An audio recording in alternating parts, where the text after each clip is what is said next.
Om Sri Ramana. Some questions from Aham Sphurana.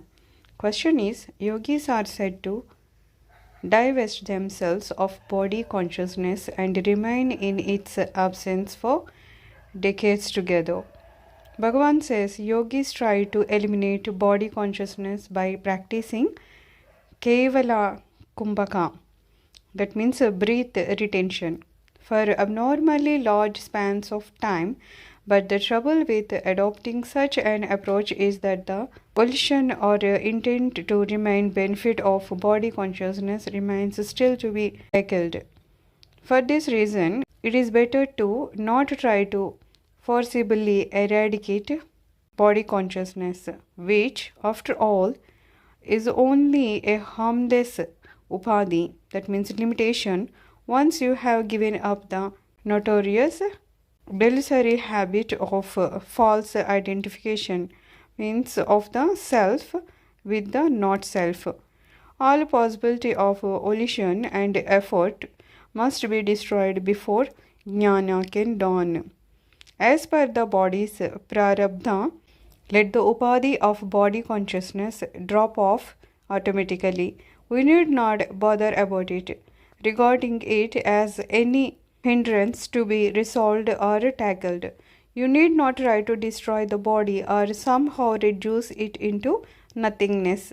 Simply cease to identify or associate with it in any manner. That will do. Trying to get rid of the body implies paying further attention to the body. Instead, channel attention away from the body and into the self. That is the thing to be done. As for the supreme spiritual state which you asked about, it is the Sajasthiti of the Jnani. It cannot be attained by sadhana. No effort can reach it. Surrender yourself to it unconditionally and you will be absorbed into it.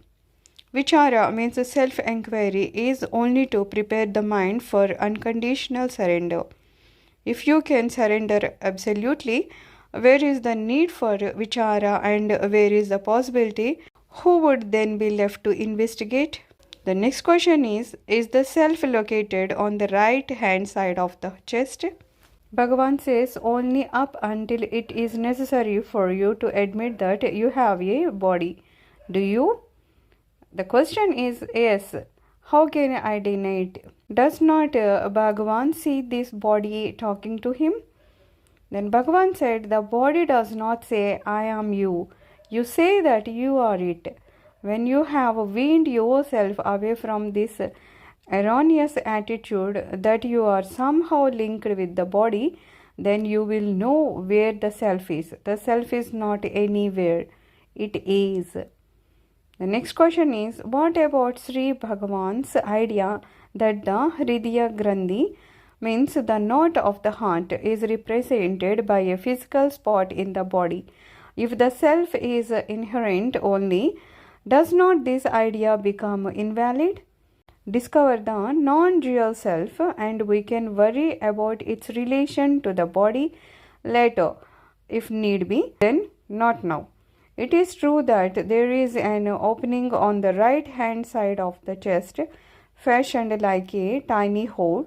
This contraption remains always closed, but it is opened by the vichara. The consequence is that aham sphurana shines forth. However, all this is only from a relative point of view. In actual fact, the jnani who abides in the state of advaita, the absolute, is quite irrevocably lost to physical reality. These explanations are not for him. They are formulated only to satisfy the curiosity of ordinary citizens. The truth is only as true as truth of your own bodily existence and no further. Then the next question is, will vivisection of the body by a skilled anatomist reveal the presence of this organ? Bhagavan said, no, it is on the subtle plan. The next question is, well, using a microscope then? Bhagavan said, I meant to say that in my experience, it is purely a lotus for accumulation of mental energy. It might not have any physical coefficient. However, a physical sensation of pulsation or throbbing might be felt at the region. The fact is, such matters are not at all important. The thing to do, or rather undo, is the realize the self. Whatever you experience is beside the point. Who is the experiencer? That is the critical question.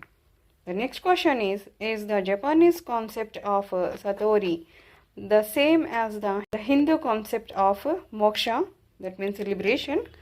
Bhagavan says, no, Satori is Spandabhrija Samadhi, that means absorption in bliss, or aham sphurana, I pulsation. Om Shanti.